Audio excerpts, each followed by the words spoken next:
I want us to think, I want us to think about uh, leaders who inspires you. A leader who inspires you. You don't have to tell me. Think about that. Have it written down. And what do you think that makes them strong? And we'll be looking at strength differently, you know, because if you go to the gym and you continue lifting dead weight, of course you become very strong, muscles and everything. But that's not the kind of strength we are looking here at. We'll be looking at that. So we are looking at reflecting on leaders who inspires and what makes them strong. And I think we'll be giving some examples as we go down the line. Let me just change some settings here so that it's not too much on my way. So we are going to be exploring what that really means and in specific areas of leadership. And especially as we all know, our world is changing very fast. I do not want to say more because we all know, and especially coming from the continent of Africa, we know what is happening and we know what change means. So these are some of the things that we shall be looking into. As I said, don't hesitate to put any questions or comment in the chat box and they will be checked through. So when you're talking about strength in leadership, why strength in leadership? And according to so much research that has been done by people and leaders themselves, strength does not come from what you can do. It comes from overcoming the things you once thought you couldn't do. Because what you can do, you already have the ability to.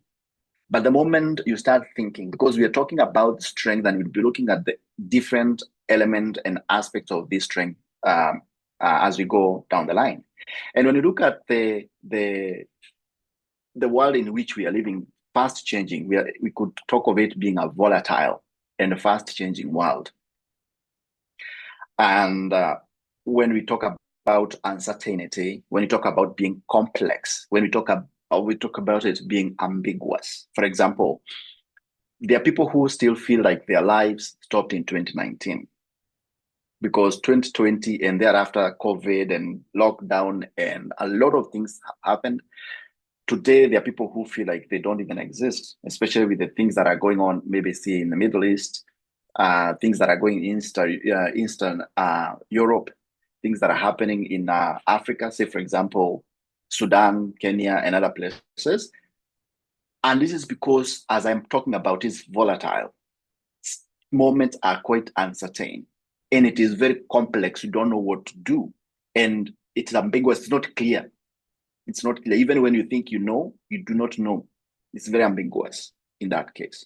Therefore, in that case, we are talking about as a leader, you will need strength to be able to deal with such circumstances of volatility, of uncertainty, of complexity, of ambiguity. You have to. You must be resilient. You must be grounded and adaptive. And we will be looking at what does it mean to be resilient? What does it mean to be grounded? And what does it mean to be adaptive? Who could we look up to having gone through such moments in life? You don't have to think so much and so big into big names or whatever we have in the world. You can also think from a very small micro, going to the macro, starting from your home level. How many obstacles have you overcome? How did you overcome them? Whether it is you, your dad, your mom, your sisters, your brothers, because leadership does not necessarily mean being put there by people. Leadership means you putting yourself in a situation and doing things that you thought you could not do. That's the strength of a leader that you're talking about. So when you're talking about resilience in leadership, we are talking about circumstances where you bounce back from setbacks. We are talking about leaders who remain composed and focused during crisis. Somebody comes, you're there, you go to your dad, tell you there is no school fees or there is no funding for A, B, and C, but you still feel and you think that is what needs to be done. How do you compose yourself?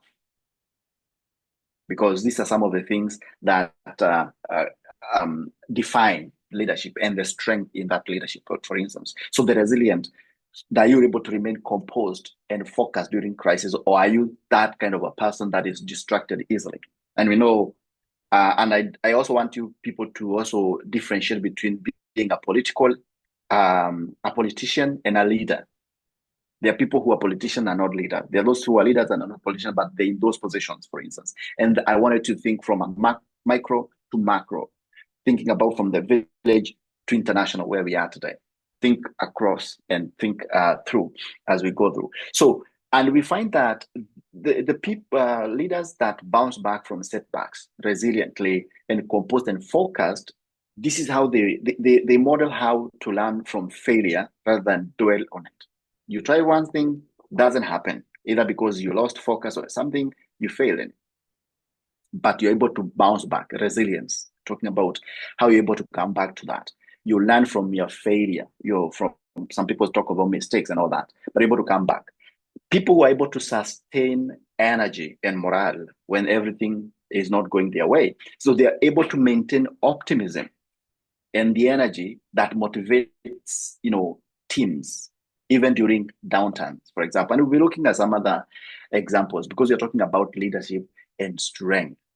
And the resilience in this case will help, them buffer from the stress and, most of the time, let them avoid burnouts. Because if you burn out and you're the leader, then you can imagine what will happen to your team.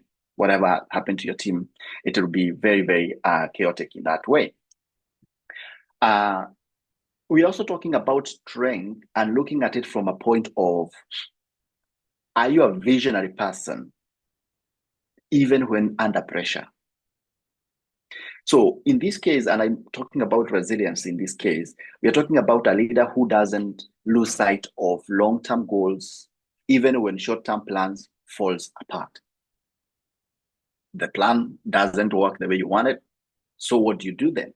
You have to make sure that your focus is, remains targeted to the goal that you want to achieve, irrespective of what comes of that. But this takes somebody with a lot of strength. And as we mentioned at the beginning, that, strength does not come from what you can do. It comes from overcoming the things you thought you couldn't do at some point in your life.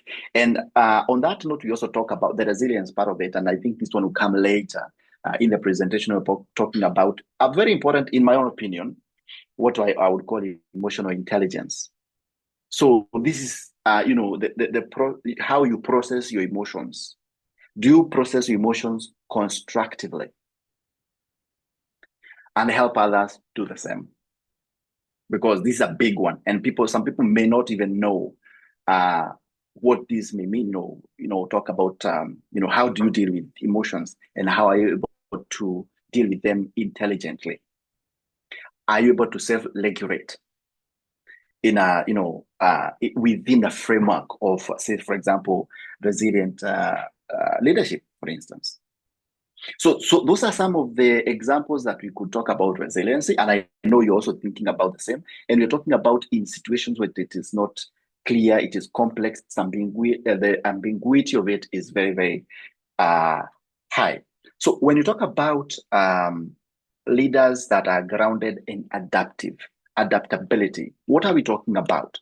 We're talking about people that you have seen within your circles, people who can make quick decisions, making decisions in changing environments.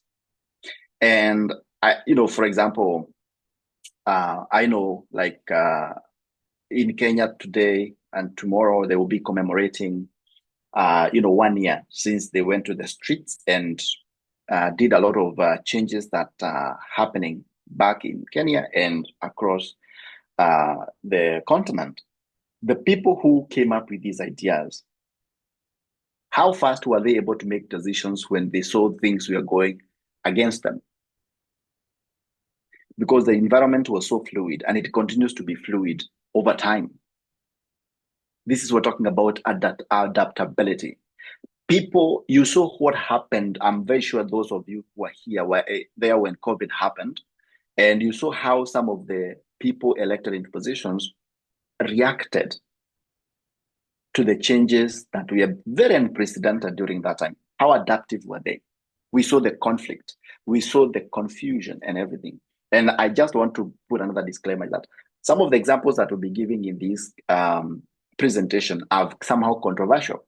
And that is the beauty of bringing us together so that at least we can juggle everything, not from just a point of comfort, as Chidera mentioned, but it is, from a point of discomfort and uncertainty.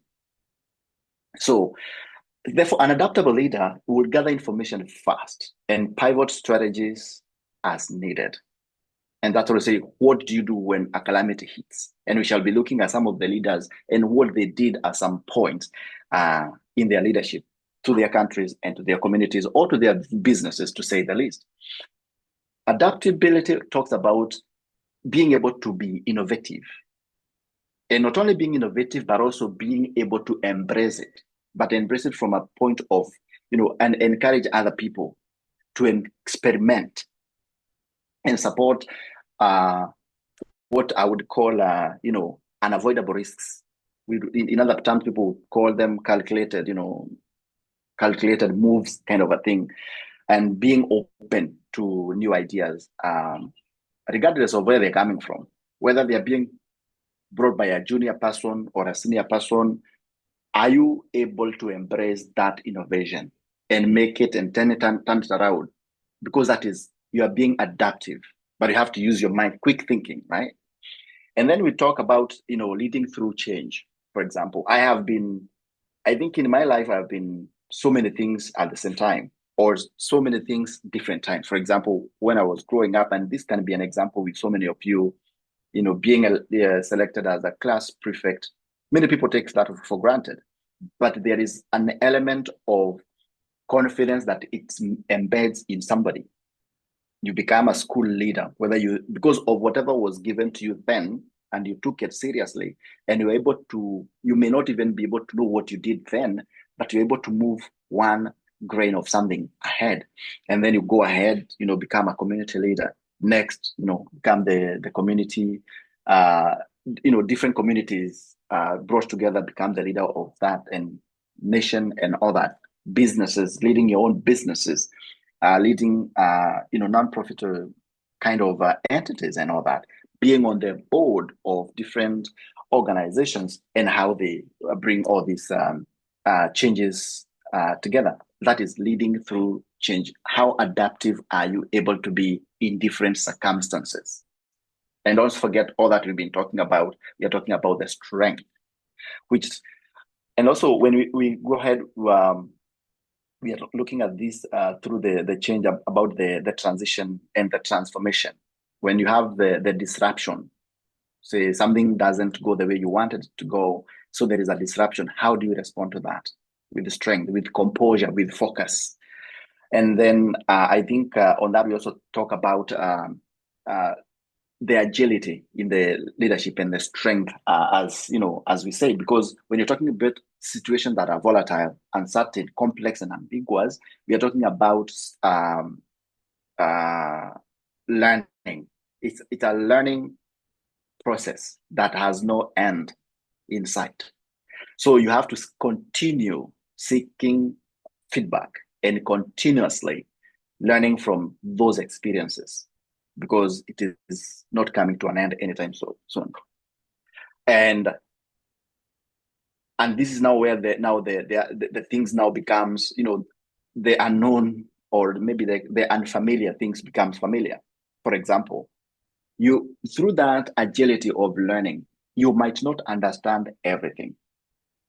And when that comes, you must therefore understand what adaptability means there. It could mean you become comfortable with ambiguity. You must not know everything. You see, but you must not know everything. But for you to be able to proceed and be able to seek more learning, more knowledge, and be able to seek solutions, you must be comfortable with ambiguity to learn. And also you must be comfortable when dealing with complex issues. So you must be comfortable in complexity. It is very, very important. And going to the moving forward, let us rethinking strength, beyond power and control, for example. Because today, as we talk about, old paradigms. So we are talking about command and control. This is very colonial, kind of. We are talking about the new paradigm, emotional intelligence that I mentioned, being vulnerable, inner clarity, and we're talking about where the strength is equals to character plus competence and compassion. And in this case, we are talking about traditional leadership, which often focus on authority. It's either you do this or you do that or nothing happens. It's either my way or the highway. That is an old paradigm. But today, strength is redefined. Is redefined by emotional intelligence, being vulnerable. And being vulnerable, for example, is like where people come and share their being as human beings. There are people who behave or pretend to be, and I don't know whether somebody is going to throw stones at me when I talk about, say, for example, growing up in an African setup. And I think even to date, it's not common for you to see men crying, for example, because they're supposed to be strong. I need to ask the ancestors who came with that idea and what they meant with that. Because if we have emotions, are we not allowed to show them?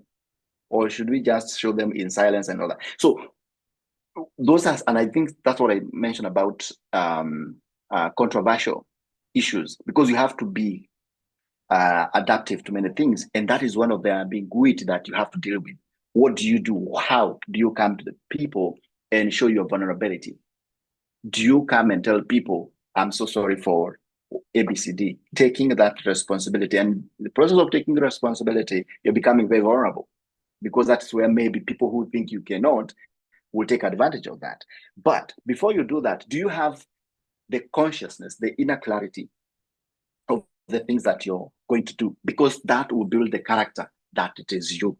And some of these things you can't fake them. We know from time to time. It therefore means strength in that aspect. It is the character that you build from the clarity that you're making. It is the competence of understanding this is right, that's wrong, and this is the capability that I have, but I think I can push that way. And then on top of that, because I love it, it is the compassion. It's what you think need to be done, to say the least on that. So, but for you to do this, there are some pillars that I think I would want us to talk about. What are these core pillars of strength-based leadership? And according to research and that has been done, and some of the things that we ourselves have experienced, there are many of them, but I will just talk about 5 of them today. So when you're talking about this, strength-based leadership, and we don't forget what we talked about, it's not about the muscle, it's about the capability to be able to handle your emotions and focus and all that. We are talking about being self-aware. Are you aware? Do you know your values? Do you know what triggers you to become the character that you do not want to become? And do you know the purpose? So, and how do these help you to manifest the real life leadership in you? We are talking about authenticity, authentic, organic, something that is genuine. And this will, what you believe is integrity. Because if you say, I want to lead like Kimani, there can only be one Kimani at all, at any time. Even today, when we're talking about Burkina Faso, people are comparing the current president to a former president. So there can only be one. So it has to be authentic. Are you authentic? Are you organic in the way you do your things, or you do things copy pasting? And then we also talk about another pillar to this, and pillars here metaphorically, but they're very important. Are you empathetic? And do you have the connection? Because you could could be empathetic, but you do not connect. You just sympathize in that case. Are you able to build trust? And when you're building trust, who are you building trust with? For what reasons, right? Are you able to come through with whatever you say you're going to do? And this is informed by the authenticity that we talked about, because somebody of integrity, high integrity, you say A and you do A. You don't say A and do B. That is integrity and authenticity. And in this case, connect, because it will help you build that trust. You are experiencing A, I am going to deal with A, so that you can get results that are A-oriented. And are you able to inspire loyalty? Are you able to inspire people who are not go behind you, against you, because they think or they do not trust that whatever you say or mean, you'll go through all the way with it? Because if they don't trust you, they will not develop that loyalty. And not only developing that one, can you even inspire other people? And I want, as we are talking about this thing, I want you to continue thinking and imagining of that world. We may be talking of a very unrealistically, but this is because people have made they have made the wrongs look like the rights. Are you courage to act? Do you have, in some other terminologies, they say, do you have the guts to make those hard decisions? And are you able to take risks associated with the decisions that you're making? That you're talking about the courage. You're not talking about the courage of you destroying. We are taking, hard decisions. For example, when you find that the civic education in your country is not given sufficient justice, are you able to step up and call it out? It might have some sort of ramifications. A good example that might not resonate with so many of you, because it is maybe passed by time, is maybe the small freedoms that we are enjoying currently in our countries. For example, when you talk about countries that we are colonized, some people took the first step to call it out and realized that it was not okay for people to continue thriving in oppressed situations. And they had to make the hardest decision. Either we continue living in this condition and die, or we react, save ourselves, or die, but we have made a point. And that is taking the risks. Many people want it soft. They want the soft landing. And unfortunately, the world that we are living in, as we talked about it, is very volatile, uncertain, ambiguous as it can be. But you have to do those things. And then last but not least on this list, there are many things that you could look for, but this one I thought were powerful, was about the growth mindset. Are you able to learn and unlearn whatever things, for example, and become adaptive, as we talked about adaptability, being able to change, having that capacity to change from what you thought you knew or did not. So like today we are learning. And in this process of learning, there are things that are going to be said or that are going to be interpreted that will help you understand something differently from how you understood it before. That is the process of unlearning, which is a very good thing. For example, I asked the question, when the ancestors or the people talked about an African man being strong and can't cry and can't show emotions in public, then what? As you wrestle with that idea, you're unlearning and learning at the same time. In the same thread of thinking, how are you able to change your mind? You have grown knowing maybe a certain community is the one that keeps the gate or is the gatekeeper to my progress. But as you integrate yourself, as you learn more, you realize that is not the point. It's just a stereotype. And are you able to grow in a way that it will unset how you have always been thinking, That is the mindset thing we are talking about.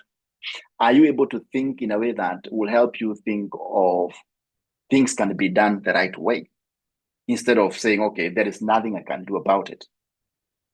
Amen. Even doing nothing is something. I think so. So we can go philosophical on so many things.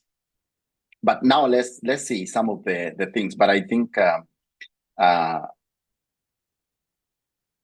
those are some of the pillars that they form the foundation of strength-based leadership, and according to many researchers, and we have touched on each of them. We can have more time to talk about each, at length, each forming almost a lesson of its own, lasting of 1 hour or so. But the way they manifest in real life leadership. And maybe you can look at some real life case studies, for example. When I talk about, strength in leadership and, in the lens of adaptability and, being agile, I didn't want to put other people. I just wanted to put, because although politician leaders, and I know, as I said initially, there could be some sort of, not everybody might agree with my interpretation, and you're free to do that. But for the sake of this discussion, let's use Nelson Mandela from South Africa and use Kwame Nkrumah from Ghana, for instance. And may their souls continue resting in powerful peace. When you look at the way you look at the history, and I want to disclaim again, we know them because these are the only people who came and put themselves at the limelight. There are so many people who fought with them. There are so many people who were incarcerated together with them, but barely do we know them. And this is what I was talking about. Are you able to inspire loyalty? So it doesn't matter whether people will ever know you or not. People will follow you below and behind and side by side and uplift you, for they know what you get there. I know in today's world, as I said, is so volatile and all that, and betrayal as well comes from time to time. So leading with strength through humility, courage, and emotional discipline. It's very important. Whenever in leadership, you must not allow your negative emotions to take charge. You must be humane and become that. You have to have that humility. You have to have the courage. And of course, courage, we talked about taking the risk and making hard decisions. But of course, you have to be disciplined. For me, my focus has always been focus and discipline. And they have also demonstrated several core pillars of strength-based leadership from these and many more. We could talk about so many of them. So in this case, I want us to talk about several notable African leaders. And unfortunately, we may talk about them from a political element because that one we know. And they have given examples of resilience, adaptability in their leadership, and in most cases, in terms of adversity. We are talking about political instability. We are talking about coming through serious changes in a country, for example, social change. And let's see what those traits could be. And I'm very sure you could even list a few people other than Nelson and Kwame Nkrumah there. I think the people you listed at the beginning there could maybe be forming the list, but let's see how have they exemplified that living and the resilience, for example. When we talk about Nelson Mandela, for example, and I don't want to dwell too much on this, and please let me know about timing. I know we are not yet done with the first hour, but I want to give enough time for discussions therein. When you talk about Nelson Mandela, he showed remarkable strength in forgiveness, for example, and unity. And I know some other people will significantly argue against that point. But how we want to look at it is very, very, sometimes very, very subjective. But objectively, and from whatever we can relate and whatever we have learned, we can say that he had strength in forgiveness and unity. Because Um, and I think because his leadership was mostly rooted in courage, I believe. And he was also empathetic, and I believe this was shaped by the environment that he was in. Because when you look at his journey, his early lives, when he was even when he was interviewed about issues to do with uh, Muammar Gaddafi's land, that is Libya, and other places, and the answers that he gave my enemies don't necessarily have to be yours. You can't drag me into that. That is, it takes somebody. It takes a lot of courage to be able to face reality in that way and talk to the truth of what you think or what convinces you and all that. But you have to have deep conviction of that. So, for example, for those who may not have maybe historical, we all know that high level, 27 in prison. Some of you are less than 27 years here. So imagine the life that you've lived plus more years on that in prison. And prison means no freedom at all. And you're in prison not because you killed anybody, because you spoke and you did something that was supposed to emancipate people. You know what I mean? And some of the people who may have put you in that situation are people who you were trying to help. How do you deal with betrayal? You have to be very strong. Without giving up on his vision for the democratic and unified South Africa. And when he came out from this prison incarceration, he was able to forgive even the president of the Republic of South Africa then, and he lived with dignity. And I know as a human, I do not know what kind of a person he must have been, or maybe let me not let me not even go that direction philosophically, but he didn't seem to be a very bitter man, irrespective. He kept his morale among the fellow prisoners, and later he came up to a divided nation. Not that South Africa is one today, but still there is level of unity, to say the least. He shifted from being a militant resistant, which is not a bad thing in my opinion. He was fighting for whatever belonged to him. But in the early years of ANC, that is the African National Congress, to peaceful negotiation. And this is because of maybe the things that he was able to learn along the way. You have to be adaptive. You have to learn how to think and adapt some of this. And that's where I think he was able to adapt his leadership style from being an activist to a statesman.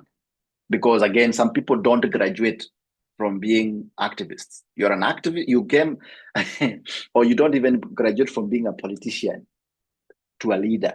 You continue being a politician, promising and not fulfilling. As a leader, for you to be able to build that trust, you must promise and deliver. The same thing, if you're an activist, you have been on the streets agitating for a certain change. When that change comes and you have the position to be able to implement the change, you stop being an activist, you implement, you become a leader. So, and that is adaptability. Some people don't graduate from that, and you must learn how to adapt to changes, right? So, adapting from being an activist leader to being the state person that he became a reconciler. We know that, and especially during the democratic transition, and of course the peace transfer of power in a very volatile moment in history in South Africa. Because don't forget, I think South Africa was one of the longest colonized country. They only got the full independence in 1994. Maybe that's when some of you were being invited to this world, or maybe after that. But you can imagine so many times. And so we could also go ahead and talk about Kwame Nkrumah. We all know about Kwame Nkrumah. He was abroad, came back, and then we all know the story that came therein. We can talk about, and this is very important for balance. I want to talk about Ellen Johnson Sirleaf, that is from Liberia. She was the first African elected female president, head of state. And do we even know more about where did she even come from? She faced imprisonment. She was exiled during the civil conflict in Liberia. And then she returned and she was able to run for presidency, and she became the first elected female president in that country. And she led that country through post-war recovery. And don't forget, during the same time, for those whose memory is and history is okay, we also had Ebola crisis that was rocking the western part of Africa during those times. She was the helm of those things. So how was she able to adapt to this balanced and local, local and international pressures while still building institutions? Don't forget, women face a lot of challenges, especially when they step up into spaces of leadership. She was able to reform Liberia's economy and public service, for instance, adjusting policies, to attract and aid investment, for example, because you have to develop your people, you have to be strategic, adaptability. Will you continue? As we said, when something was not done for you, right? Do you sit there and continue lamenting, or do you, move on? You don't forget, but you move on to be able to correct that situation so that somebody else must not experience that, because that's what you do as a leader. You sort and solve somebody's problem. Sometimes you do that, then you're paid to do that, because mostly we get money for sorting people's problems. And of course, navigating complex gender, as we all assume to know, and power the dynamics, for example, you must have been a strong pillar to deal with. And there's so many other people in this world that we can give examples of. We can go to our neighbors, Rwanda, for instance, where we have Kagame. I know not many people believe and agree with him. I also do not agree with him 100%, but there are those traits that we can be able to see of him being adaptive, of being resilient. For example, in this case, I would say, although he was involved in the wars of the 1994 and before 1995 during the Hutu and Tutsis genocide, that was in 1994, he was able to rebuild, Rwanda from devastation, for example. Although today he may have turned from whatever he used to be to whatever he is responding. As I say, it is things to change. But he maintained political control in a region historically marked with instability. We know even today what is happening in DRC Congo, what is happening in Sudan, and all that. He was able also to transition Rwanda, for example, into tech-forward, development-driven economy. It might not, he may be favored by the geographical size of the country, but still, it does not matter how big. It matters with the impact it has, right? And be able to implement agile governance reforms like e-governance, for example, urban planning, and gender inclusion in politics.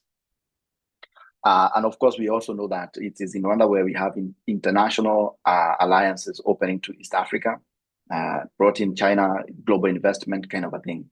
However, the disclaimer here is, Kagame's leadership, shows how post-conflict nations can adapt to global trends without losing national identity. They still speak Kinyarwanda. And I think at some point, they also stopped thinking from maybe an English way. They French, English, and all that kind of a thing. But however, as I said, some of these along the way, again, the problem is that when we stay too much in power or in leadership, sometimes we are bound to be consumed by whatever is coming our way, and we are prone to making mistakes. And that's where the controversy comes in. And today, if you ask me about one of the things of Kagame, is he's an authoritarian.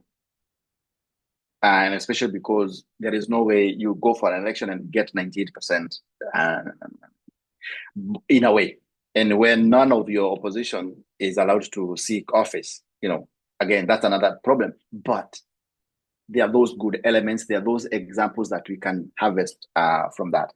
We could go on and on and on, but talking about the World Trade Organization director, if I don't mention this, and everybody or almost everybody in the room is from Nigeria, Ngozi Okonjo-Iweala.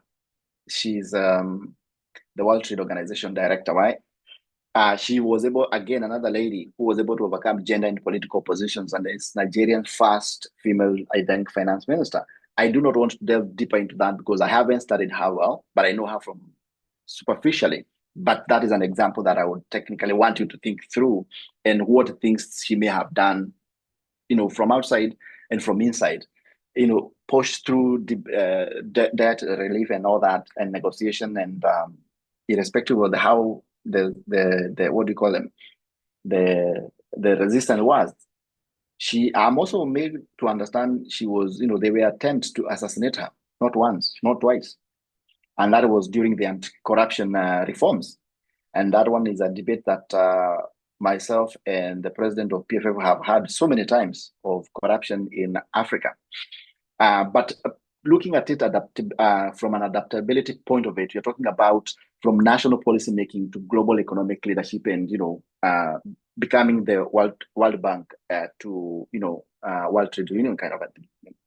Constantly changing and navigating the political and economic landscapes, at that helm, global turbulences. Like currently, many people may not understand it, but we are going through a very serious turbulence, economically, socially, and you can see everybody is seriously agitated. You mess with me a little bit, I bomb you.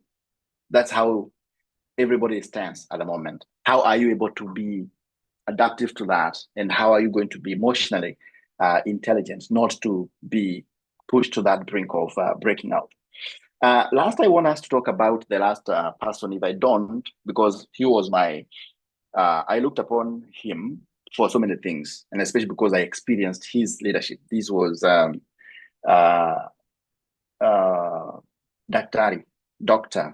John Pombe Magufuli from Tanzania. Many people thought of him as a bulldozer, but because of the way he approached change and changes within his country, it's the way he had thought about it. It's a way, he was able to make those hard decisions, risk decisions, because of he came up with interest. He would go to the ground and be able to do things that nobody else could have done, dealt with corruption and reforms and all that, and bureaucratic manner, misbehaviors, manners, So, and he was able to streamline so many things. Unfortunately, whatever has come of Tanzania today, it might not be an example moving to the future, because it is not doing what the visionary person, in my opinion, called John Pombe Magufuli, was able to do. However, again, with the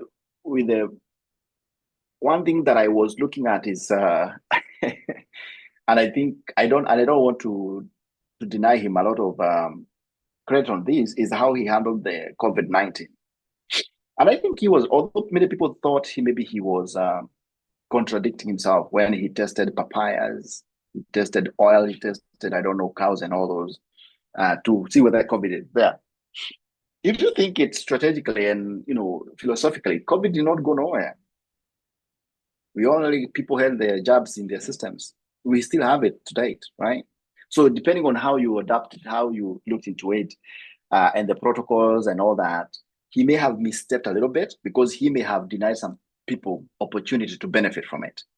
But again, was he able to adapt? So maybe adaptability, a little bit rigidity on the same, but still, that was one sector, however, but still strong. I hope still within the, we are still okay. I will run from here, we'll go fast a little bit. Let us look at the 21st century leadership and what it requires. We are talking about modern leadership, demands diverse competences, and therefore leaders must be globally aware. You must be tech literate. That's where everything is gone. So, and grounded in values, because you must never give up your values. And, and that is what you're, talking about culture. What makes you? Well, that's language. So when you're talking about tech literate, though, although you are able to do that because you, even in being in this space, is part of it. But how are you able to adapt that to people who may not be able to come here? Are you able to translate that, or we only translate religious books into something consumable to the local people in our villages. So the tech savviness with human-centered thinking, you must think everything you do, how is it going to affect the people? Because the people are the center and everything is at the periphery. So you human-centered, and then how is it going to affect everybody? How, for example, people thinking about going, the emissions or the fossil fuels and all that. But how does that one help? Does it have the ethical sanity, clarity of making sure that nobody can question it for having disadvantaged them? And also the mental and emotional resilience, as we talked about, and then collaboration over competition. Today, unfortunately, many people will compete to be better than so and so, to be better than so and so, to have a better thing than the other one. Instead of collaborating and making things that are bigger together, you find that you compete and it is not in a field that you need to compete, for example, especially when it comes to like knowledge mobilization. What I know, like what I'm sharing with you for free.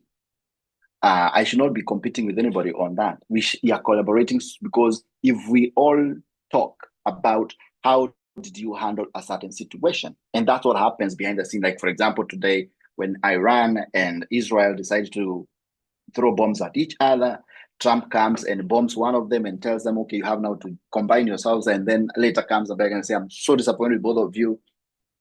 Everybody's so confused. But by the end of the day, who becomes the greater person in thinking people-wise? How people are going to suffer in that kind of a quagmire, right? That is now, with this whole situation will give us clarity on who and what characters that they are building into themselves. Now, asking yourself now the issues of, how do you build strength as a leader yourself? We have talked about them. That's what we've been talking about. What are your core values? What are my core values? Are they people centered? Are they humanistic? Because for me, I believe in the philosophy of Ubuntu. That means you are, therefore I am. You exist because I exist, and I exist because you exist, right? And therefore, me and you, we collaborate to make each other, right? You and I are connected. Not only we are connected by so many things, by the virtue of being humans. And how are humans behaving in the environment? Are they exploiting it? How are they dealing with the atmosphere? How are they dealing with other resources? How are they able to make use of that? The interconnectedness of everything, whether that is the supreme being, whether that is the ancestors, because they all form the culture. And from that, you gain the values. What is it that is important for me to maintain that will define me in the most complicated situations? And how can I solve that? The core values, we're talking about the core values that make sense and that you think would make the difference when it comes to being that strong or having that strength in leadership, to say the least. When you talk about when am I most aligned with my purpose, like what's the reason? Why are you here and not there? Why do you want to become a leader? And why must you become a strong leader? Why must you have the strength? When I talked, it just reminded me of I don't know. There is a pop artist who sang something, strength of somebody. I think those are the days. But that is it. I mean, when you talk about what is the purpose of me being aligned with my purpose, why? What does it matter? Is it because I want to self benefit? Or is it because I want to serve others? Is it because I want to solve a problem? Is it because I want to be innovative, to be futuristic? What is the purpose of your call and all that, And then you also ask yourself in a way of how do I respond to adversity? Things that, sometimes you don't like, your enemies, your friends who are not your friends, but enemies, and people who are not loyal to you and all that. So building your inner strength by reflecting on how you are, what you value, and how you respond when you are under pressure. Very, very important. And the tip here is strength is a muscle. It's built through use. And as I said initially, when you have built that, you go to the gym and you do that, you realize that it grows. It therefore means if you have all these things, but you don't put them to use, they could just be those things with no purpose at all. They're just there. Not that because you don't, but the way people can see is when you put them into use. We can tell somebody who goes to the gym and who doesn't go to the gym. And we even can tell who goes to the gym but enhances, which is again, whatever it is. Those are some of that is the thought process I want you to engage yourselves in. And as we come to the close here, so that we can have time to engage, I want you to write down one leadership challenge you're facing, and what inner strength do you need to face that? So you must be able to have that capability to identify. Are you able to identify the inner strength you need to face that? And then, and I think these are rhetorical questions because this is, as it was said by the president at the beginning, is a journey. It's not just an event. You have to go think of what you need to do in your community. And then you have to identify who do you think can support you in doing and addressing the challenge and the inner strength that you think you can be able to handle that. So this is a moment, again, as I said, of that kind of a challenge, right? And you think of a current challenge. It's a moment of reflection. You're thinking about the challenge itself and the kind of the strength within you that you will need to overcome that challenge, as we have mentioned along the presentation. I hope you all have done that. And then here we have what I call the closing thoughts before we go to the final one. And in Africa, if you continue speaking and you don't bring metaphors or proverbs and all that, you might not be speaking the language of the ancestors. But in this case, some people said in times of change, learners inherit the earth. That is, you can go and look more about Eric Hoffer, what they said. And I'm very sure there are people, and as we continue commemorating the fallen hero, in my own opinion, Professor Ngugi wa Thiong'o, the emeritus friend of mine, who was seriously inspired by Chinua Achebe when he was still in the university, when he wrote his, I think, first book, Things When the Center is Weak, or something related to that, Things Fall Apart. And we were able to look through and be able to see the imagery of that. So in this time, we're talking about in times of change, learners inherit the earth. Very deep, very deep. And then leading with strength means growing from inside out. And that's what we're talking, the inner strength, inside out. That's what other people can't say. Because when you keep quiet and you're silent, nobody will ever know until you put it into action. What is within you. Put it into practice. And then I think we have also mentioned that, the 21st century needs prepared. The preparedness, you must be prepared to deal with the situations we talked about, volatile, uncertain. It's quite ambiguous, and it's very complex. We are talking about principled. You must have those ones. You must be principled and present and being a present leader, person in the moment. You must be there to know what is happening. Not only to know what is happening, but also to make sure that you're able to come with solutions, not problems, because most of the things that we have mostly are just problems. So in this, what I'm trying to say is change is constant. And if you don't change, change will change you. Strength-based leaders remain curious and courageous and connected, very important here, connected to the purpose. Why am I doing this? Why must I be the one doing it? Am I the one who should do it? Or can I support others to do it better? Remember what I said at the beginning. We know of Nelson Mandela, for example. But we know the war and the fights and everything that he was going through, he wasn't alone. He was in a group of others. But do we even know them?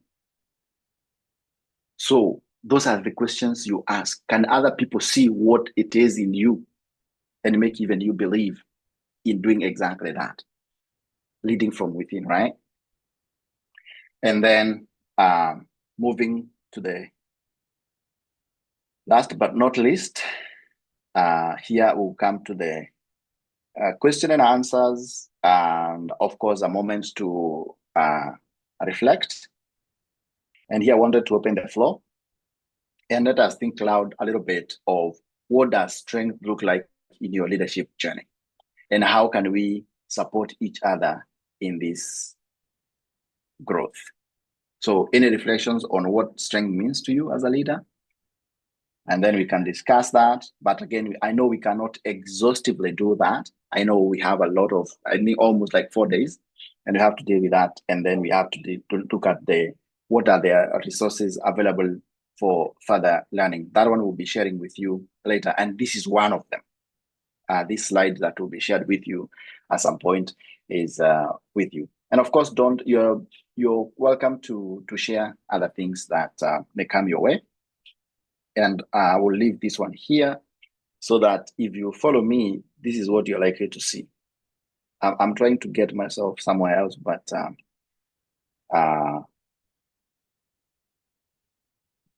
let me leave it at that.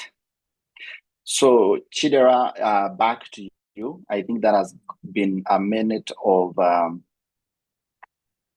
breakdown of information, critical. Please take over. No, I'm not doing that because there are questions, a whole lot of questions from our participants.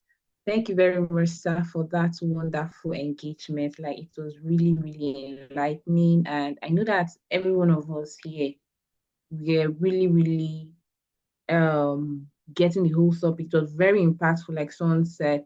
Please, can we make some reactions? Can we react with emojis? Let's appreciate Miss Dr. Kimani for this wonderful section. It was really, really enlightening. And like you said, we're talking about what does strength look for us. For me, I think strength comes from collaborating. Yes, I think I derive strength from collaborating and seeing that, oh, I need someone, or because I cannot get to this point, I need someone in order to get to this point, thereby amplifying impact. And to every one of us, yeah, I think strength is just like you said, strength can mean a different thing to every one of us here. So let's appreciate Dr. Kimani for this wonderful section. And please do well to go and follow him because I'm already on my way to follow him on LinkedIn already. So the questions, please, if you have questions and you've not asked already, please, can you put up your hands? Simeon, you want to ask a question? Please, can you unmute and ask a question?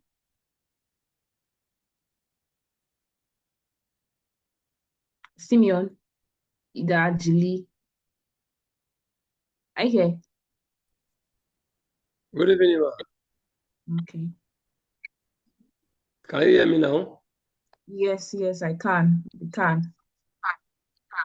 Okay, my question is, as a leader, in a situation where like we have in particularly from Nigeria, where I'm speaking from, and we have some endemic and inherent issues where a situation where maybe as an upcoming leader, the society does not give you that room to maybe to exercise your leadership characters, in the sense that maybe the higher leaders, let me put it that way, are bent on their nails to make sure that they frustrate your efforts as an upcoming or as a younger maybe person who have the spirit of leadership.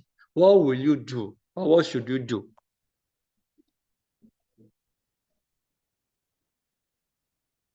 That is my question.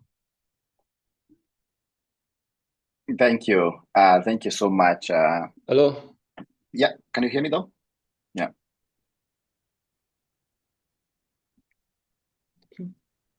Yeah, can you hear me, Hello, right? Shidera, are you there? Can you hear me? Yeah, I can hear you, but I don't know. Chidera, can you hear us though? You're muted. Thank you very much for the question. We can hear you. So you can take over now.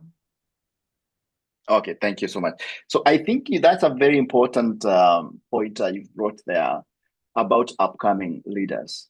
And this is what I started by talking about the paradigms. The old paradigm that comes authoritatively, it is either the way they want or the highway. But the thing that we are talking about is the modern leadership, the 21st century leadership that has to be accompanied by special features and characters. But I think your biggest question here is, how do you create your space in the jungle that is full of lions and other carnivores that will eat you up the moment you try to raise your hand or your head up? And I think, well, that is, we don't have a straight answer to that. And I think everybody here has got an idea of how to address that. And what I have seen with example, for example, I'll give you an example with Kenya, because that is, what I know, maybe working best, right?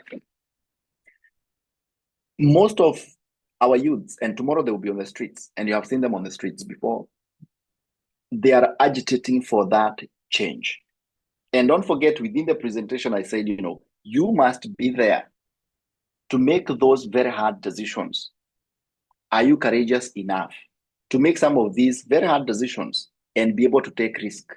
Because as you mentioned very well, is that nobody is ready to put any food into your mouth.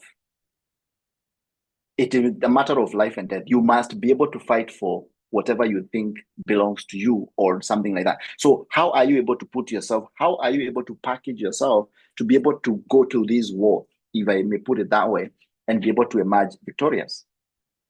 We know one factor is time. Those people who have been like the gatekeepers, time will win them off. Secondly, it's about even what Chidera has mentioned about collaborating. You are thinking about it. How many people like you are thinking like you? Right? How are you able to come together? Because together, you're united. Divided, you are defeated. If there are so many like-minded people like yourself, and you see the need, you see the cause, and you seriously believe that there is a higher calling for me to be in that space, people amongst yourself will elevate you, because either they think you're the best to do it, and you believe in yourself, and you have got all these strength, leadership-based qualities in you. So there are many things that we could, and one of them is being in a position of mobilization of like-minded people, but organized. For example, if you want to enter into businesses that are already established and people are making whatever they're making, have you had any business opportunity, whether to share? Because I call it, that could be business mobilization or knowledge mobilization, sharing whatever you know with others, right? Whether it is so, are you able to bring like-minded people from the business empire and be able to channel change through that? When it comes to social facing elements, for example, the same in the village, or in the township, wherever it is? Are you able to amass these people in a manner that you can be able to disseminate civic knowledge or education to the issues that you're agitating for? Because change starts from a very small thing. Don't forget, like, for example, in one, I think in 2011 or something, the Arab Spring in Tunisia started with Abdelaziz, right? Putting himself on fire, and it caused a whole regime change, right? It starts small, but it has to have happened and build up over time. The same thing, if you want space politically, you must therefore come politically prepared, because I think a political solution or a political problem cannot be solved economically. But economic solution can solve a political solution, because this is a policy-based, this is a service-based kind of. And therefore, but sometimes these two problems need to be addressed the way they come. A political problem need to be addressed politically. An economic problem need to be addressed economically, and social the same way, right? So are you able to organize yourself, like-minded people, establish a political party, mobilize people around it with values and vision? Be patient. I have my own political party that I hope in 27 years, it will be mature to lead a country in this world somewhere. You know what I mean? It must be vision. It must not be a manifesto. It must be an ideology. And what an ideology does, it's an idea. And ideas go way beyond us. And somebody said somewhere, nobody can stop an idea whose time has come. That's a lot of words, but it has got some nuggets into addressing the upcoming leadership in our continent. Having thought about it is one of them. Thinking how to go about it is where now the work comes in through. But there will come a time when that dream will come to fruition. Thank you so much for that. And I see there is another hand up. Aquila, Eshiet. Yes, there's a lot of questions actually. Oh, okay, go ahead. Aquila, please, can you see your question? Are you here with us? Aquila? Yes, I am. Good evening. Yeah, let me stop sharing so that we can maybe see each other. Okay.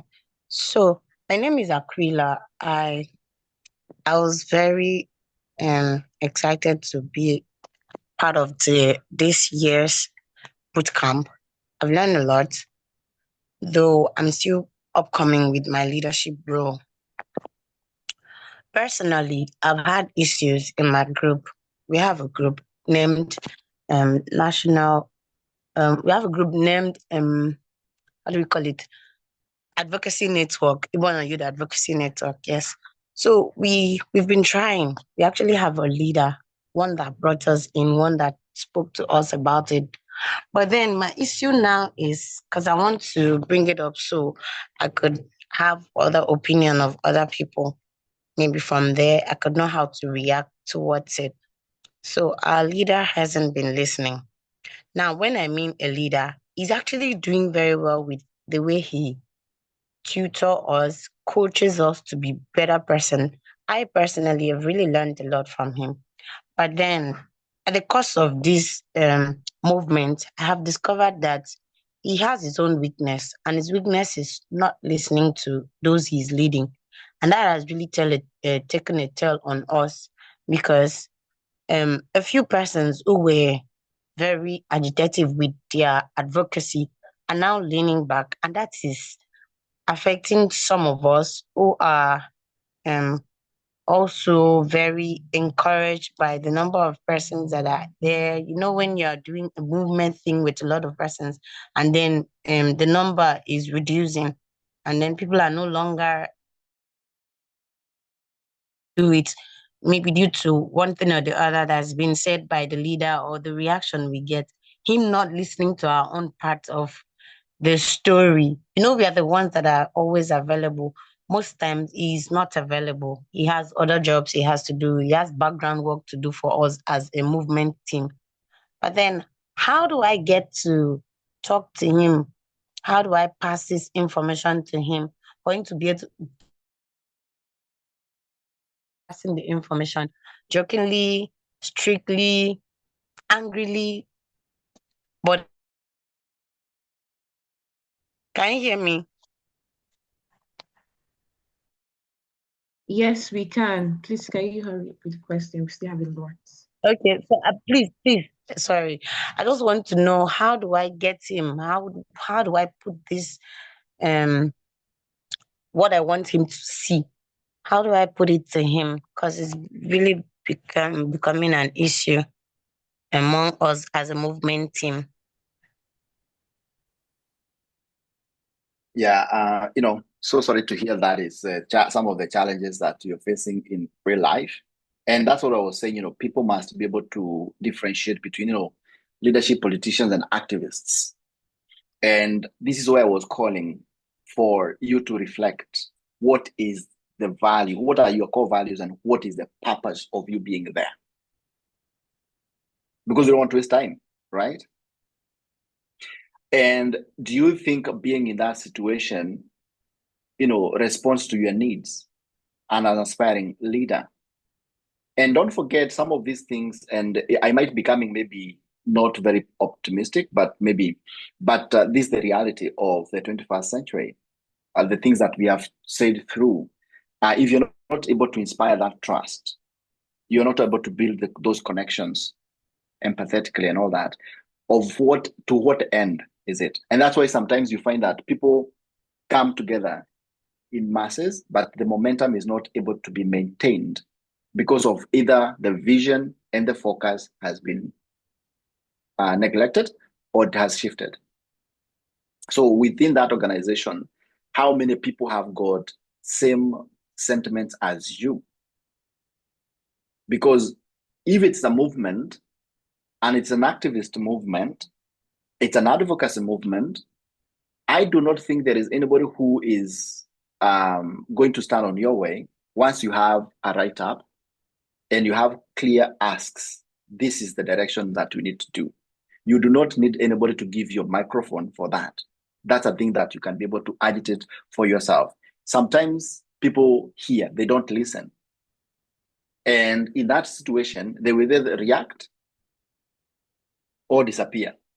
So I think what I would say in this case, although I know it's a very specific case that you're dealing with individuality, and this is a problem when sometimes instead of looking from a bigger perspective, ideas, we look at individuals.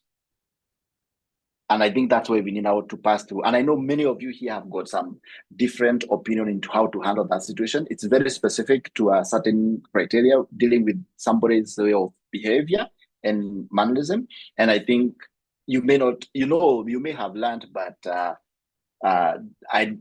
you have to think and ask yourself, what is your purpose there?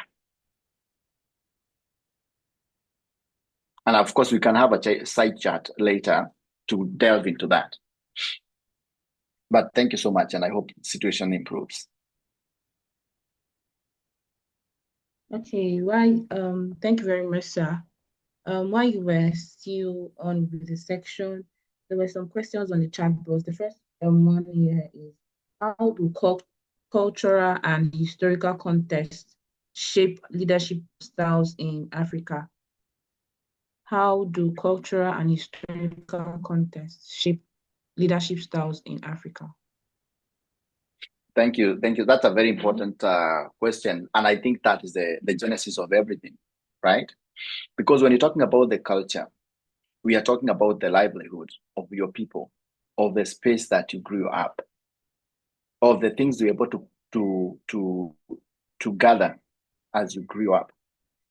And then as you went on, there is whatever that was left in that kind of a space, for instance. And this is where you'd find that despite the fact that we all call ourselves Africans, we are so divided in the way we approach same problems. Say, for example, since 1960s, when most African countries got independence, and our founding fathers went to a place called Addis Ababa. And some of the things that they wanted to address were, among them, unity of Africans.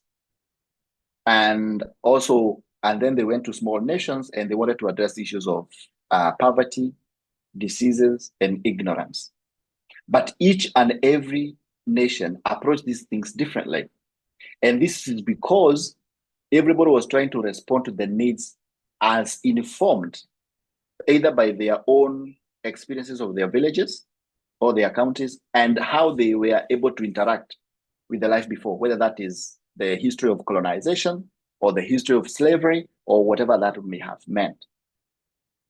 So I think, the historical and cultural contexts are they are fundamentals in shaping you as a person. However, as you interact with other people from other fields and other places, you are able to harness, you are able to sharpen, and you're able to focus to that what makes sense, either from the micro perspective or from the macro perspective, depending on what kind of a change you want to make and the impact therein.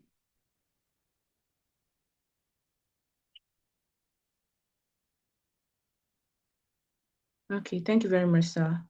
Another question says, why are leaders today not leading with empathy and considering the people's emotion? That's quite personal. Yeah, we're all asking the same questions because you and I, and I think it's because, as I said initially, the world has changed. It's so volatile, and people have started imitating. Instead of being genuine people, they become imitators. And then we, the electorate, we have enabled them to continue oppressing us in that sense. What do I mean? We know who they are in their character, but we still either put them in position of leadership where they have access to power and resources. And then when they amass all that, they come and bribe you and buy you. And if not you directly, people who are related to you, and there is nothing you can do about it because that's what they say. But in this, and this is the beauty of having such kind of a bootcamp, where it empowers you to start thinking critically, strategically, thinking of what is my purpose today? What is it that I need to do to change the circumstances they are in today? Remember what we talked about, being courageous and making hard decisions, right? This is also calling to power. I know some people will say, why should I do that? The other question would be, why not?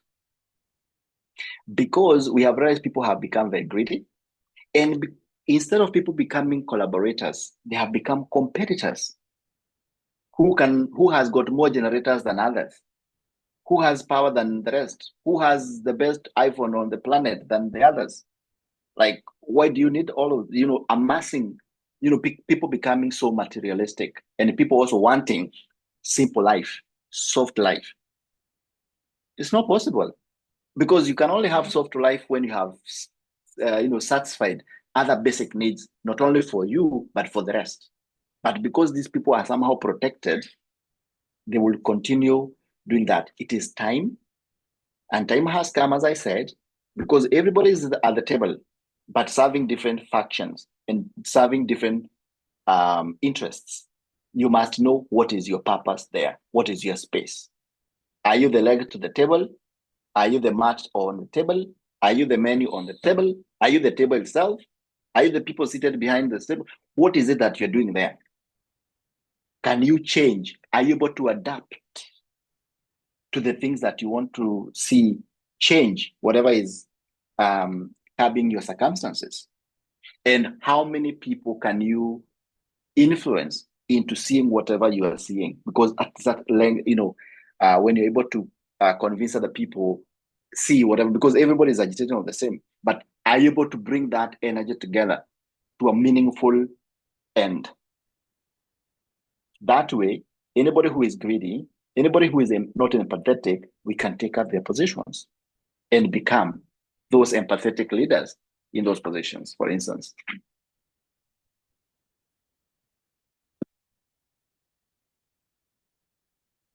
Very much.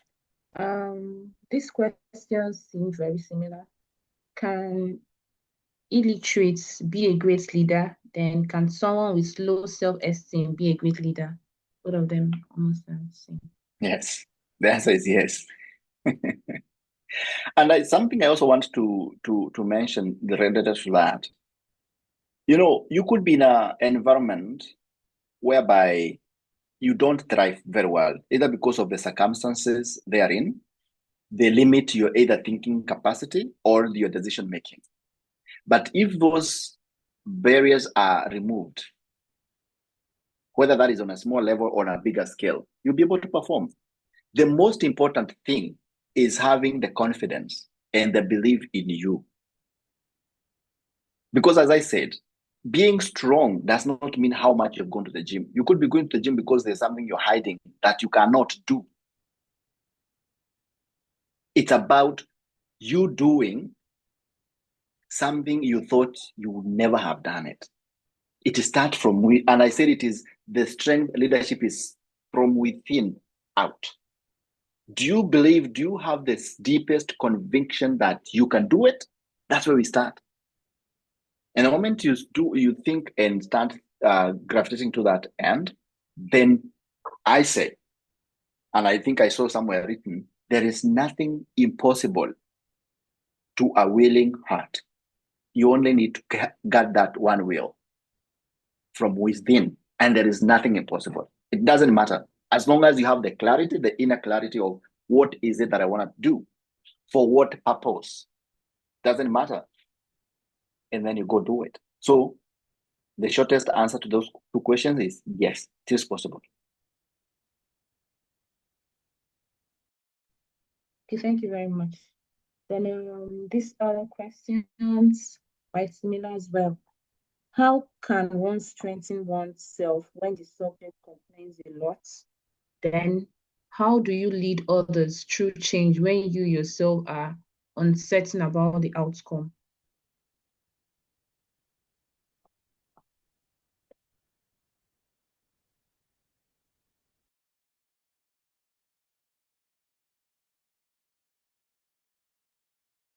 Okay, so you're still on mute. You're still on mute.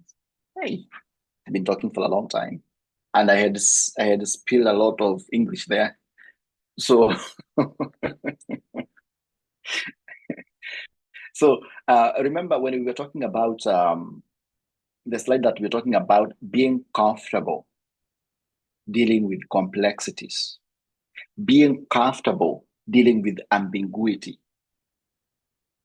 meaning the situation itself, you cannot put it in one page. And even if you put it one page, you can't even fathom what it is that is supposed to achieve, because it is very, very nested, very complex. It's a web. And when you look at it, it is not clear at the same time. It's ambiguous. You can't hold something down and say, this is it.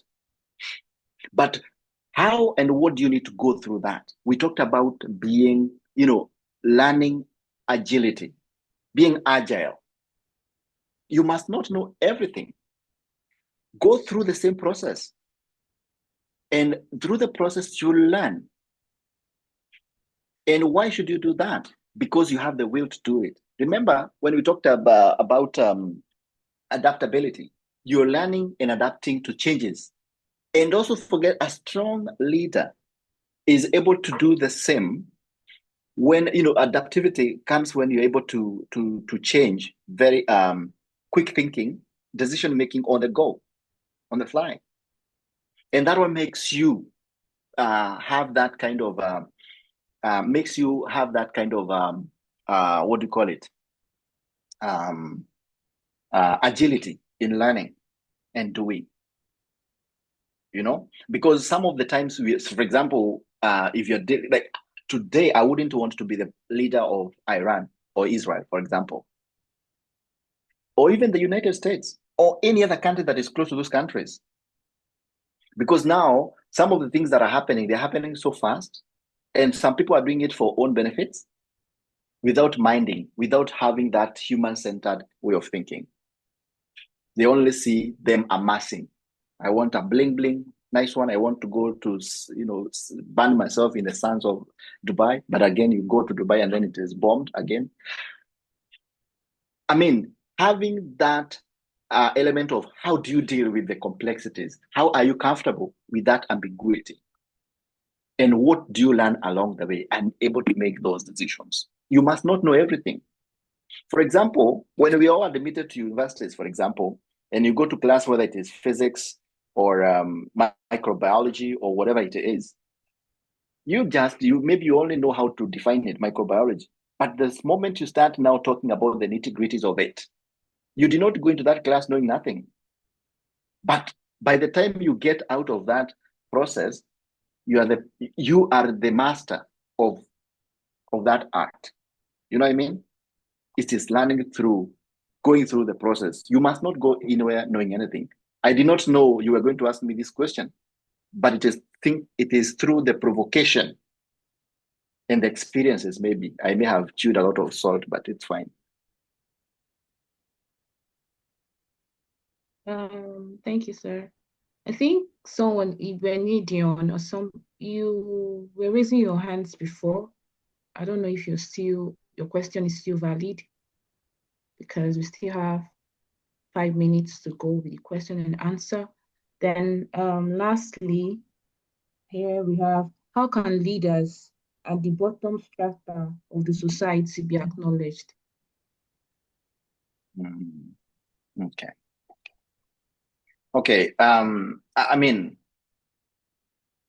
many people tend to dismiss those,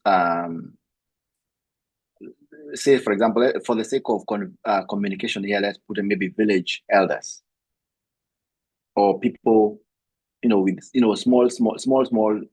small scale leadership, for example. But, for example, as a community leader, for instance, it depends on how well people are vested in the community itself. If people are vested in the community and whatever it does, they will be able to appreciate whatever their leadership are doing. They will appreciate that. And appreciation, don't forget, it does not have to be material appreciation. When somebody comes up to you and says, I see what you're doing, just the mere fact that somebody has seen it, that's sufficient enough. Unless your objective was different. And that's what I said, before you enter into any circumstances, ask yourself, what is the purpose? What do I want to achieve in this? Right? So, but again, while you are there as the leader of such as an organization, it is upon you to build a culture of that organization of appreciation. You might not be a beneficiary of that, but the people coming after you are likely to benefit from it. And I can give you an example. When I was a student leader, where your president is, I was able to amass like-minded individuals and brought about changes. And we made sure that those changes went to the right tables for them to be implemented as so. One of those was making sure that anybody who is admitted to the university for PhD programs does not pay anything. In return, the university will pay them, right? It took so many years for negotiation. And by the time I left, it had started being implemented. I never benefited from it, but people who came after me are benefiting. So do I feel appreciated? Of course, yes, because the purpose for which I was putting my life on is working. That was the intention. That was the purpose of me doing that. So I must not wait for someone to come and tell me thank you. When I see whatever is happening, I feel appreciated. So appreciation can happen and can occur in so many different ways.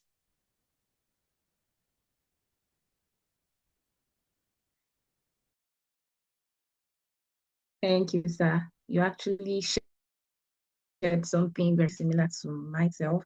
Thank you, sir, for that wonderful experience sharing. So finally, we'll be taking this last question. There will be a post-section engagement on our groups where you can engage, ask your questions, and of course your peers can always find ways to brainstorm and get to respond to your questions there as well.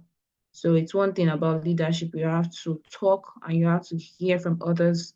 So testimony, please, can you say your question? That will be the last question for today's section. Thank you. Testimony, are you there?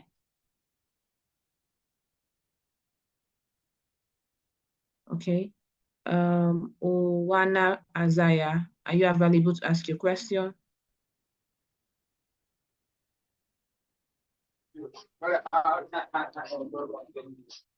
Yes, hello. Hello? Hello. Can you hear me? Yes, yes. Okay. My question is, as a leader, you are in a different locality entirely. When you are striving to develop that society or locality, but they make you feel rejected simply because you are from a different race. Should you continue to develop that society, or you should withdraw back? Because the people in there don't appreciate you. They think that you are a different person entirely.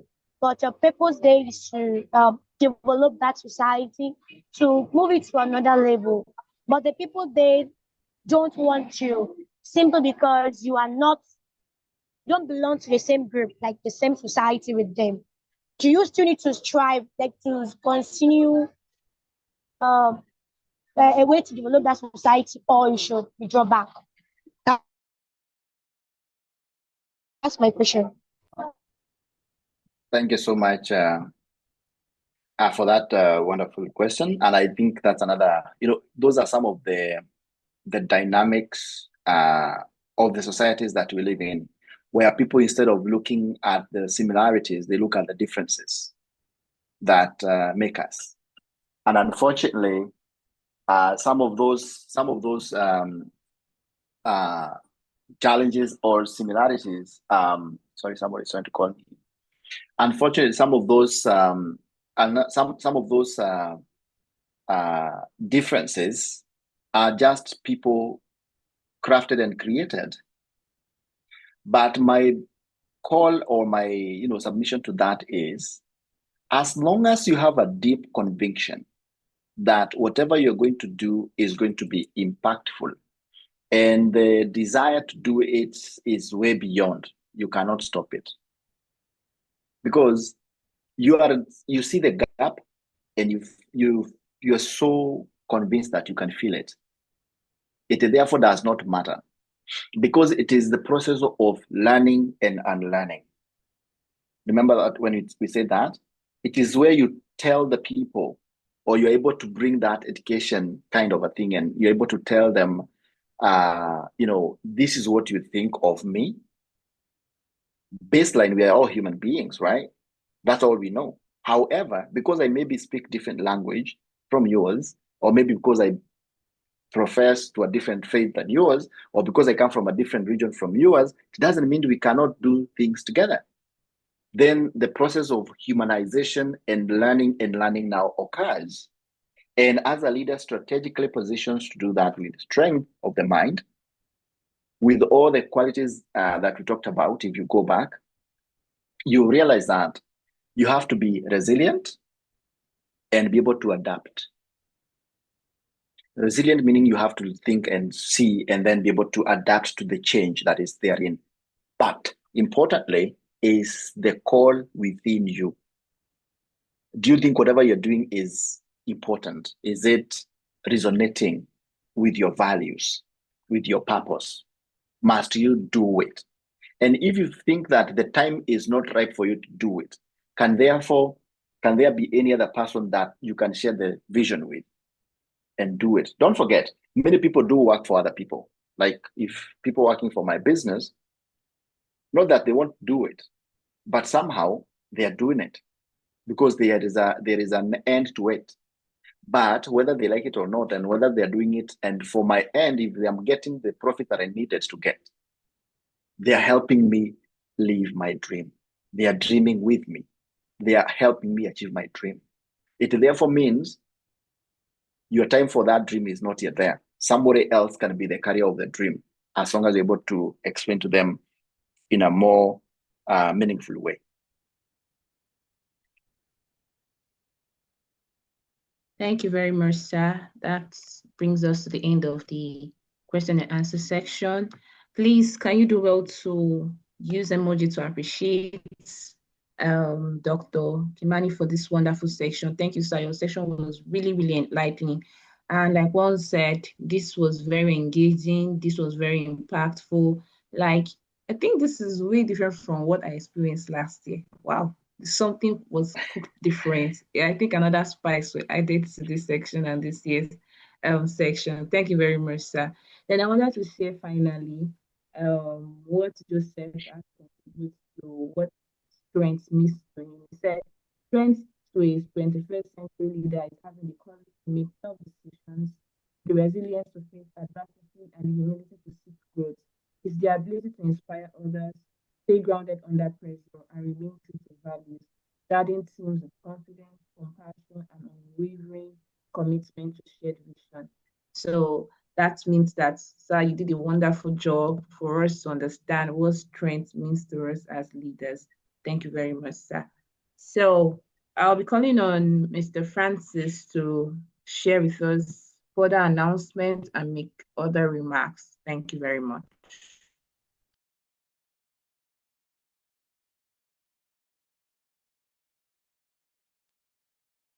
Are you here with us? You unmute.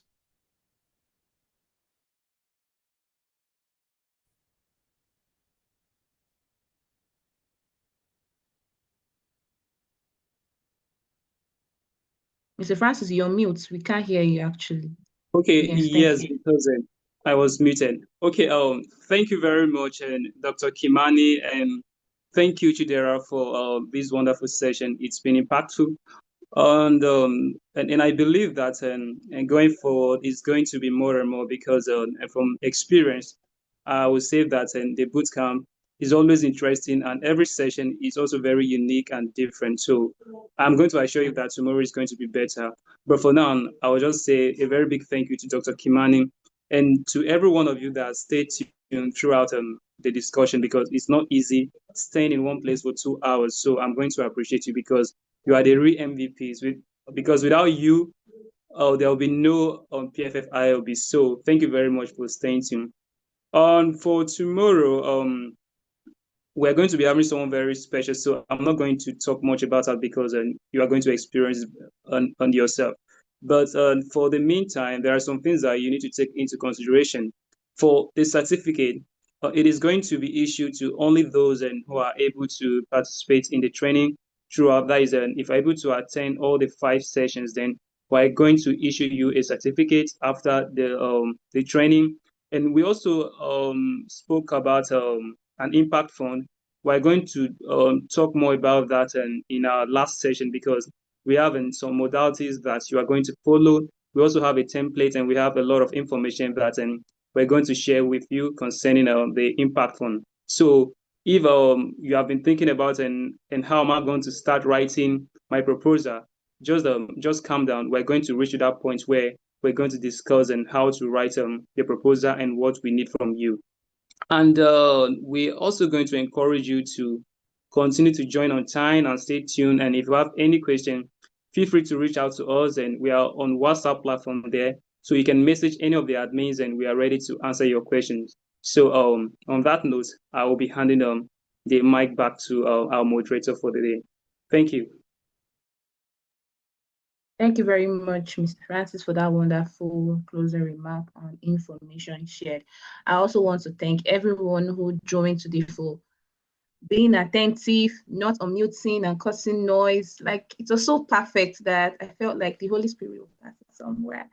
So thank you very much for the ability to stay with us and engaging very actively. Like, everyone was on full-time engagement on the chat boards. I felt that this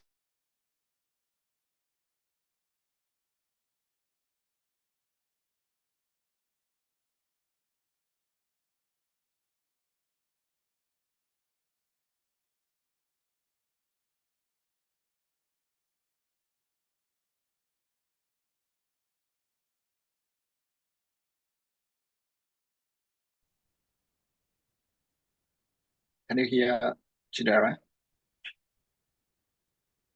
I think our network went off. Maybe. But I wanted to add that I know the last question maybe is a little too late in the day to answer it.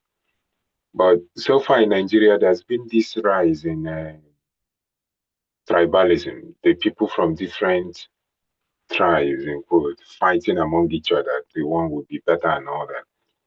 And I think that's where that question was tending towards, which is if people don't value me, should I still do what I want to do for them?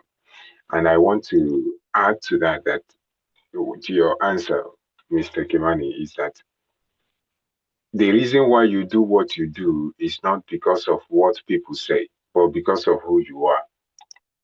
And so anywhere you find yourself is your home, and it's really, really important for you as a leader to know that wherever you stay in is where you make your home. I've lived in so many places on this planet, even though I come from Aba. And each place I have gone to, I've tried to make that place better than I met it. It's not about the people appreciating me, it's about the quality of the person that I have. And I also know that the people who do not appreciate me are also victims of the system I'm trying to make better. And so I don't go about thinking, oh, this person is whatever, my religious difference, my ethnic difference, my national difference. That does not go into deciding the kind of things I can do for the community I find myself in. What decides it is the quality of my person. If you're a quality person, change will naturally result from you. And so wherever I go, I identify a problem and I solve it. And I want to state finally, before we all leave, that PFF has a number of projects that are coming up very soon. What I'm going to be talking about is the different projects that we are having. We have this particular international leadership bootcamp is going on. Apart from that, we also have the African Women Leadership Forum, which is a leadership training specifically for African women. It's sponsored by Forward, a women organization in the UK. We'll bring out details about that soon. We also have monthly seminars. These seminars speak about issues that concern leadership. We have our annual essay competition, which is currently being marked. We sent out invites for students to compete for a particular amount of money through the essay competition. We also have leadership trainings in different universities. If you are from OAU here, PFF will be live and direct next week, Tuesday, in your school, in person, with Professor Fatusi. So if you are from Obafemi Awolowo University, don't miss that event for any reason. Register today and get somebody else to register. We also come into Imo State University and will be in other universities depending on how much impact we get and how they insist on hosting us. We also are going to be doing the See Your Future From Now event again in Obafemi Awolowo University for secondary school students in the area in Ile-Ife. It will be happening this Friday. In August, we have a month-long project, and I want to talk to our speaker, not our speaker today, our moderator today, Chidera, about this, because that's before the project is happening in Enugu State. So you will want to come around and see many of us who are in PFF. And finally, we have a running project in Oyo State, educational intervention for young people in Oyo State that has been going on and will continue to go on. If you live in Obomosho area, come to our office and say hi to us. On that note, I would say that this has been a very wonderful event, and I appreciate you all for joining, and I will say a goodbye. And yeah, this is where we wrap it up. Thank you so very much for coming, and see you tomorrow at the same time.